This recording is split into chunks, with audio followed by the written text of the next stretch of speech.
Music Meltdown, in which we rate, rank, and review all different artists, albums, songs, discographies, what have you in regards to music in general. Patrick's back for me, and we're going to the 80s. We have a sweet spot with a bit of proto college rock, somewhat post punk, jangle pop, indie rock, legends. Maybe legends to the people that are in the know. Band Orange Juice, led by, I believe, Edwin Collins. And they only ended up having three records. They have a mini album that we didn't count, but it's still probably better than most of the music that you've heard. But with that being said, what was your familiarity with Orange Juice going into things? Well, I knew Orange Juice from You Can't Hide Your Love Forever and Rip It Up. I knew Rip It Up first, simply because that single, I think, was a fairly good sized hit for them. In the UK, they played it on college radio a lot. And it caught my ear. Those slinky bass grooves caught my ear. It was a great song to dance to. So I started exploring that album anyway. And then, even though they've only got three albums, their stuff was hard to find over here when I was interested in it at the time. So I was not too familiar with You Can't Hide Your Love Forever, but I had heard it before. And then the Orange Juice, the self-titled third album, I had not heard at all until we did this, and it was a surprising listening. So I'm glad I did too. I'm glad we're doing this because they're a fun band. I like Edwin Collins. He wrote more really good songs than bad. He's a very good songwriter. I like his use of his coy and sly use of phrasing in his words, his lyrics. So I'm looking forward to it. This was a fun band to have a listening session for. Absolutely. I haven't really been able to talk about it much, but maybe you could guess based upon the television episode that I did a bit ago. I'm not the biggest fan of post-punk overall, but I was interested in Orange Juice. I just sort of saw from other bands I was into in the genre, like a bit of Psychedelic Furs, and to a lesser extent, with sort of the jangle pop influences, a band like REM. They kind of popped up as somebody that people who like those bands would also like. So I threw Mhm. a couple of their records into a playlist of just records that I listened to at work. I threw in the self-titled and You Can't Hide Your Love Forever. I'd heard both of them once, and listening to You Can't Hide Your Love Forever made me go and think, no, this is three albums. They're an interesting enough group. I figure I could do a fun episode with it. Threw out a request in the server that we're in, and just sort of saw if anybody wanted to hop on for it. I asked you directly, and you said you were good to go. And yeah, this was a bunch of fun. Really interesting group, I would say, different from a lot of other post punk at the time, but Definitely. for sure. With that being said, I think that it'd be a good idea if you started out this time. Okay. Well, I will start out these three albums. The parity between these three albums is so close, very hard to rank for me. But I would put the self-titled album in the number three slot. I love the song "What Presents." It's a wonderful song, smartly crafted, very coy lyrics. It's basically the ghost of his ex lover is haunting him. So it's not anything unique within the pop realm, but his lyrics are very fun, enjoyable. The groove of the song, it's a slow tempo, but it just slinks and moves along really nicely. I wish every other song on this album could have been as good. Lean Period is almost as good. It starts off this album. Again, this one's a more up tempo song. And it's got really at this point, I think Orange Juice was just down to the duo of Edwin Collins and Zeke Manika, who brings a lot of international influence, African influence in particular, into Orange Juice. Not as much on this album as they do on the previous album to this. And I think they were both composers for this, but this is more Edwin Collins than anything else. There are some good songs here. I love what's present, what presents, and lean period is good. I guess I'm just a little too sensitive. The self-referential song. Certainly, Orange Juice could fit into the twee pop category as well, genre, belonging to some of their label mates as well. I know they were on Postcard label in Scotland, along with Aztec Camera and Joseph K. So all of them had a very similar sound, and they fit within that post punk. But this is very you're like you described them earlier, indie pop, jangle pop. This is right within that wheelhouse. Let's see. I think "Get While the Getting's Good" is also a very good song, and "Out for the Count" I really like. But overall, I don't think it's as consistent, quite as consistent as the other two predecessor albums. I'd give it a 3.5 stars. I think it's good. There was some potential here, and there are more good songs than bad songs or mediocre songs on here. But I think the previous two albums are just a little bit stronger than this one. Okay, that's fair. I have that one a bit higher up, but I get what you're saying. I'd be interested to see how, because that one, as you're mentioning, is very much Edwin straightforward. It'd be Mhm. interesting to see how that sort of plays off in Edwin's first solo album after this, which I didn't get a chance to spin any of those records, but I definitely want to give it a chance after this. I I have superficially heard his first solo album. I couldn't even pick out a song or remember it now, except his voice. But yeah, I'd like to check out his solo stuff too. For sure. I have a feeling we might be going in different directions today because my third place is going to be Rip It Up. Here, this is still a very good record, but I do think it's a fair step down from the debut.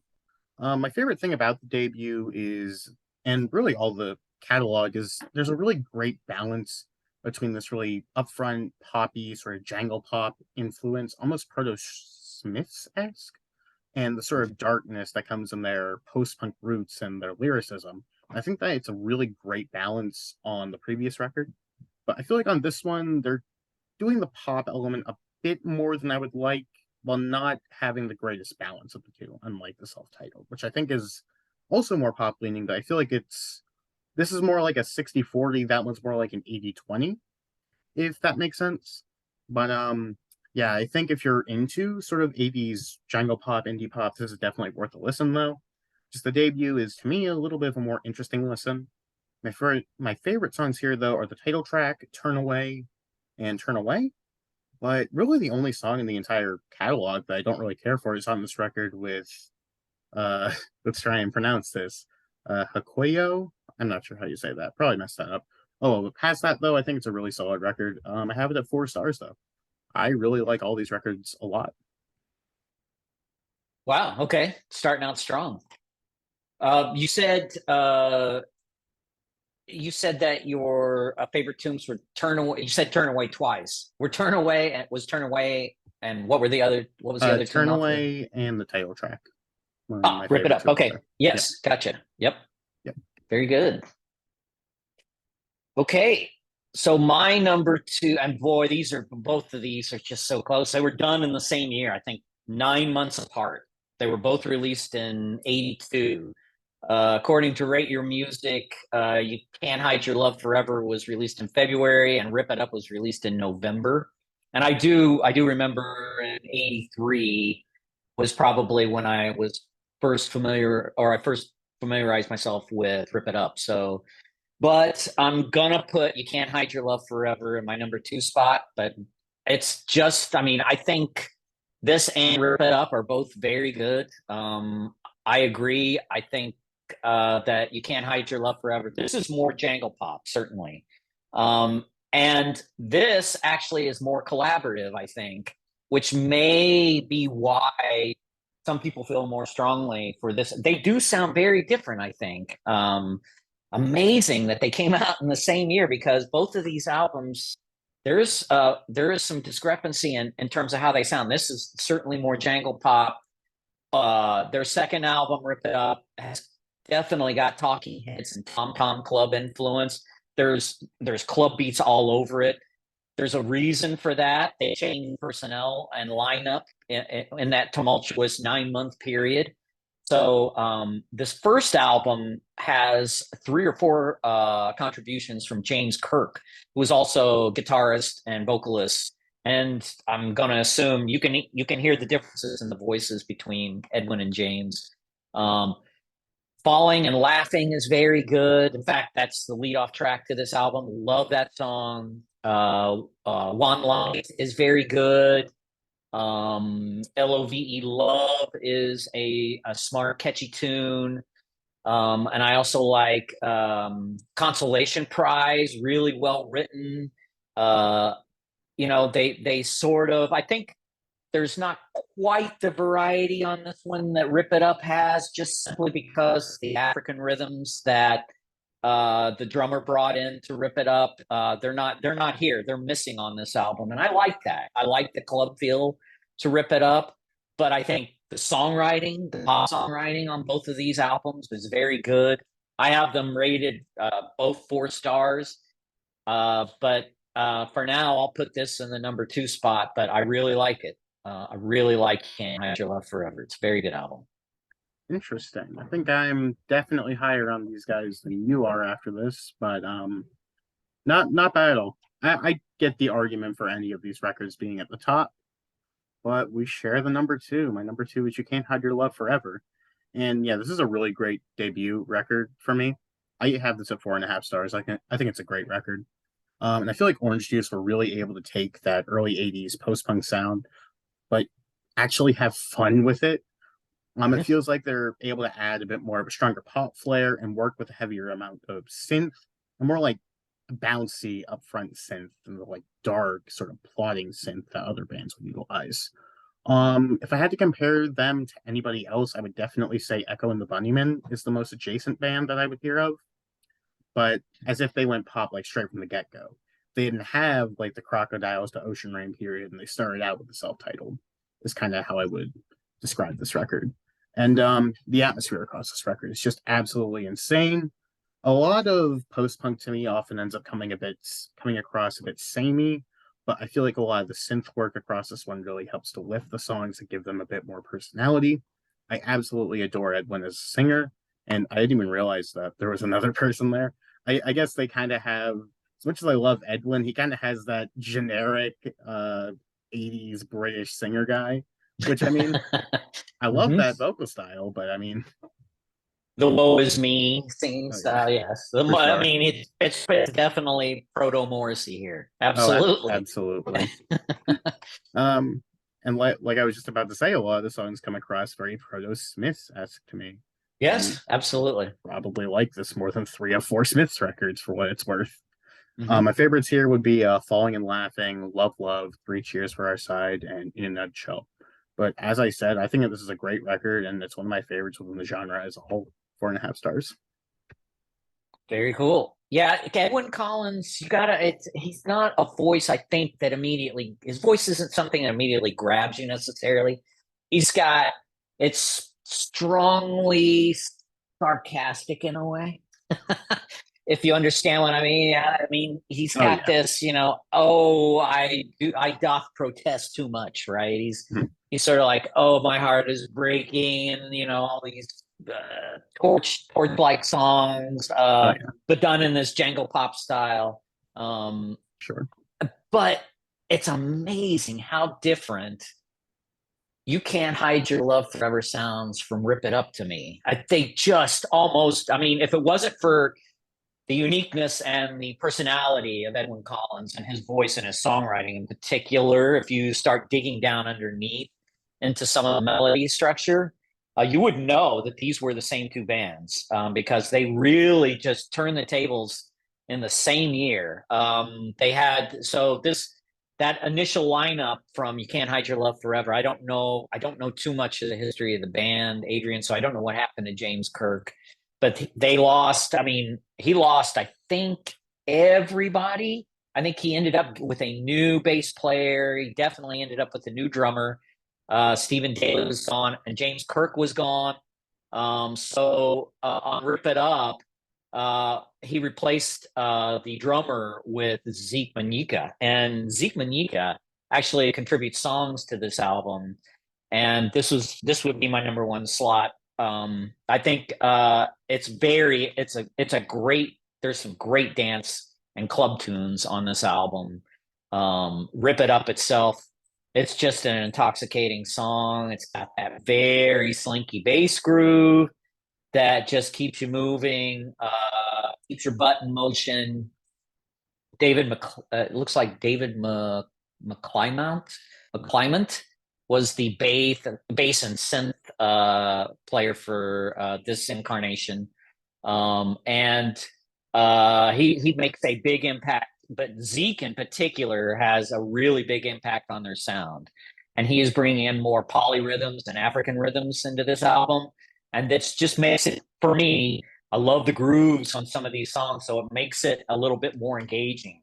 A Million Pleading Faces is definitely a Zeke song. You can hear it. Um, I think the harmonies on the song are great, though, especially between Zeke and Edwin. Mud in Your Eyes, a really smart, catchy tune. There's even some Caribbean and there's some reggae influence on this album as well. Breakfast Time, for instance, has a specials influence to it. So it's got a two-tone reggae or ska influence you can hear. Flesh of My Flesh is a really good song, and Hokio is really good. This is a very good album. I really like Rip It Up. Maybe it's because it was the first album I was familiar with Orange Juice, but I think it has probably more to do with the grooves on these songs. I think they're more danceable. I really like that. And I really like, you can tell that Edwin Collins was listening to the Talking Heads and the Tom Tom Club in particular. Because Tom Tom Club, you can hear Genius of Love like polyrhythms throughout. Tina Weymouth was a big influence on this album. This is really good. I still, there's some songs I'm not crazy about. There's more good songs again than mediocre on here. I give it a 4. Might be able to a high 4. Might be able to go up to 4.5. But and I think that for the most part, this one does get rated at the bottom. I'm not quite sure why, but I like it. So I put Rip It Up at number 1. Uh, I think maybe the writing, it might not be like as I don't know. I just think that as a whole, everything is so excellently performed and written. Mm-hmm. So it's just like I do have that one at the bottom, but I mean it's still a pretty damn strong 4-star record. Yeah, There getting Zeke gave them some muscle and some groove, uh, some type of bottom end that they desperately needed, I think. for sure. Now, just wanted to point out because you were bringing up what James Kirk did after this. Apparently, I'm just looking on the Rate Your Music and just seeing all that he was part of. Apparently, him and somebody named Stephen Daly in '85 made a band called Memphis, and they have a record called You Supply the Roses, which came out in '85. And that seems to be the only thing that they did. But Wow. as well, he was in a group called Paul Quinn and the Independent Group, which had somebody named Paul Quinn. I'm not immediately familiar with that name. Maybe you are. And No, they had two records in the '90s, which seemed to be very well reviewed. 3.81 average and a 3.78 average. So maybe those are worth checking that's out pretty high. if you're Yep. really into James Kirk's playing across "You Can't Hide Your Love Forever." But with that being said, let's get into my number 1, which is the Orange Juice. To me, this is really just where they perfected the sound. It's an incredible cross between jangle pop, post punk, and indie rock. And to put it frankly, I just absolutely love it. While none of their albums feel all too different from one another, this is the record that really just knocks me off my feet. Vocally, Edwin is truly just excellent across this record. Musically, the group are just hitting on all cylinders. And to me, this is really everything I want from a post punk record. It's still dark and moody, but it has such strong hooks and really heavy pop potential. And you could really feel like if they were more overt in that pop sensibility, this band could have been huge at the time. I really love pretty much every song across this record. If I had to pick favorites, I'd go with Lean Period, The Artesians, and One for the Count. But I don't have a ton to add about this because I just loved it front to back. This is a mean 5-star record for me. I love it. Wow. Uh, Wow. Wow. I was really taken aback by just how much I was really into this group. I knew I was going to like them just based on the two records that I heard, but I didn't expect to go that high. But Yeah, some of the love songs on the self-titled I couldn't quite get into, but I do really like the song, and it's a slower tune, ballad tune, All That Ever Mattered. I really like that one on there a lot too. Um, and I agree. I think, if he couldn't keep, I don't know what, I think Edwin was probably meant to be a solo artist to begin with. I'm not quite sure what happened with all the tumultuous lineup yeah, changes that they had, because I know down this was only 2 years later, right? The last album. I believe And self-titled came out in '84, so not too much longer. But they formed in right, '78 actually. So right. And they were down to just Edwin and Zeke at this point. And yep, Zeke wasn't even an original member. So um but it is funny because he's Edwin seems to be a generous enough bloke to give his fellow bandmates some input and even some composition and song space on these albums. And I think that's great. for sure. I I I did not. So how was the EP? Because I never got the chance to I listen to it. thought it was very good. Like Okay. how I feel about everything in this group. If I had to place it, probably would be at the bottom, just simply because it's only 20 minutes of material and there is like one or two tracks I'm not quite as strong on. But I'd say it's most comparable to Rip It Up, and considering that's your favorite, maybe it's worth a spin. Oh, I'll give it a spin. Yeah, Oh yeah, it's only 20 because minutes, so you they can't they fault it. did that EP. They did that EP after the last album, right? Yep, After the self-titled. Is I that right? Yeah. believe it was their Wow. last thing. Interesting. Yeah. Uh, yeah, if I'm being honest, I listened to that right after the Orange Juice self-titled. I listened to both of them today, and I just didn't want to stop listening because of how much I love that record. It just knocked me off my feet. And I can. Yeah. yeah, I can be a sucker for a good groove. I can oh be yeah, more forgiving on weaker songs per se if the groove is good. for sure. That's That's fair. just me. Yeah, no, you've seen how I feel on things. I'm down for a good groove every once in a while. Oh, So, absolutely. well, Absolutely. that being said, that was our take on the Orange Juice records. But let's shift over to a more important debate. Patrick, when it comes to the beverage of orange juice, pulp or no pulp? I like pulp actually. Well, this is your last episode. I hope you enjoyed your time on the show, but it's been good knowing I you. like the band pulp too. I don't like that either. So I don't hate pulp, but they're pretty clearly my least favorite of the big four of Britpop. Okay. I'm a Suede girl. Suede's by far my favorite of the four. So, I like Suede. being said though, that was a take on the three records of Orange Juice. I really hope that you give them a listen because they're a tricky band for me to assess overall. Because in many ways, I could genuinely argue they're like my favorite post punk band. But in many other ways, they have three albums, and Right. it's Although, hard to really. I do think they had somewhat of an influence, especially on other Oh, for Scottish bands sure. later in a later period, because I definitely hear Bell and Sebastian. Oh, I was going to bring it up. Yeah, definitely.